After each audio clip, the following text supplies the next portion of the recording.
बनावट कागदपत्रे तयार करून न्यायालयात बोगस जामीनदार हजर करून आरोपींना जामीन मिळवून देणारी टोळी नाशिक रोड पोलिसांच्या ताब्यात। 14 मे 2024 रोजी वरिष्ठांनी दिलेल्या सूचना व आदेशाप्रमाणे दहशतवादी विरोधी पथकाचे पोलीस हवालदार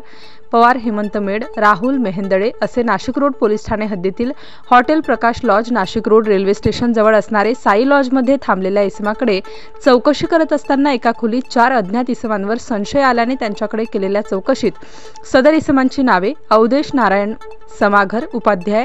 वय 41 वर्ष, नितीन नाथा महाले वय 38 वर्ष, अरुण पंजाबराव गरुड वय 45 वर्ष, सबीन कैलास शिरसाट वय 38 वर्ष असे 5 संशयित आरोपी असल्याचे निष्पन्न झाले आहे। त्यापैकी अवधेश नारायण रामाधर उपाध्याय यांच्याकडे त्याचा स्वतःचा फोटो असलेले वेगवेगळे नाव व क्रमांक असलेले 3 आधार कार्ड, इतर बनावट कागदपत्रे व इतर 3 इसमांकडे बनावट रेशन कार्ड, महसूल विभागाचे बनावट शिक्के मिळून आले। सदरबाबत चौकशीमध्ये यांच्यातीलच काही साथीदार बनावट आधार कार्ड, रेशन कार्ड तयार करून त्याद्वारे बोगस जामीनदार नाशिक जिल्ह्यातील वेगवेगळ्या न्यायालयात हजर करून आरोपींचा जामीन करून घेत असल्याचे निष्पन्न झाले आहे। सदरची कामगिरी ही नाशिक रोड पोलीस ठाण्याचे वरिष्ठ पोलीस निरीक्षक रामदास शेळके, गुन्हे शोध पथक व कर्मचारी यांनी केली आहे। माननीय पोलीस आयुक्त संदीप कर्णिक सर यांनी चार्ज घेतल्यानंतर त्यांनी प्रत्येक पोलीस स्टेशनमध्ये दहशतवाद विरोधी पथकाची स्थापना करण्यात आली होती आणि हे पथक स्थापन झाल्यानंतर असणारे हॉटेल लॉजेस चेक करणं, वेगवेगळ्या ह्याच्या सिम कार्डच्या अनुषंगाने चेकिंग करणं हे उपक्रम या ठिकाणी सुरू झाले होते।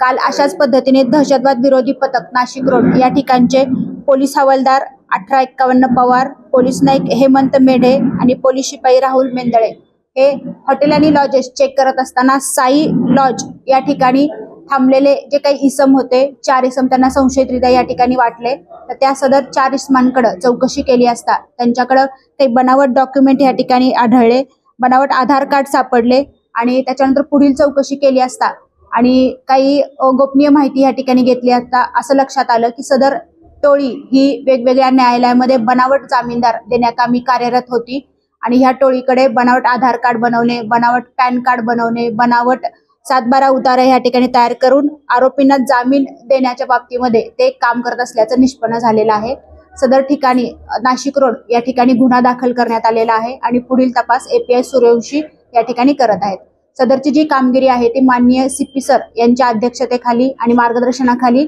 नाशिक रोड पोलीस स्टेशन मधले DBचे अधिकारी, कर्मचारी आणि आमचे दहशतवाद विरोधी पथकातील कर्मचारी यांनी केलेली आहे। कुठल्या कोर्टामध्ये यांनी अशा पद्धतीच्या बनावट जामिनीसाठी दस्तऐवज सादर केल्याची माहिती?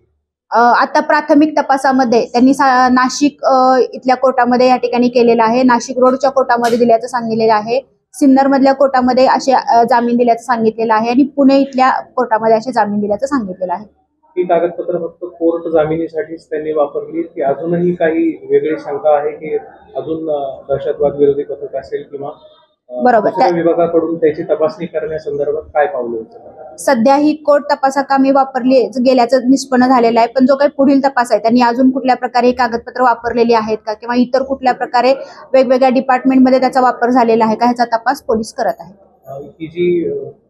संघटित ही सगळे संशयित आहेत ते फक्त नाशिकपुरतं आहे की यांचं जाळं राज्यात पसरल्याचं? सध्या जे आरोपी आहेत ते नाशिकपुरते असल्याचं मर्यादित लक्षात आलेलं आहे, पण ह्याचं जाळं आणि नेटवर्क हे पुण्यामध्ये वापरलेले आहेत, सिन्नरमध्ये वापरलेले आहेत, तर त्याच्यामुळे असू शकते तपासामध्ये त्या सगळ्या गोष्टी पुढे निष्पन्न होतील।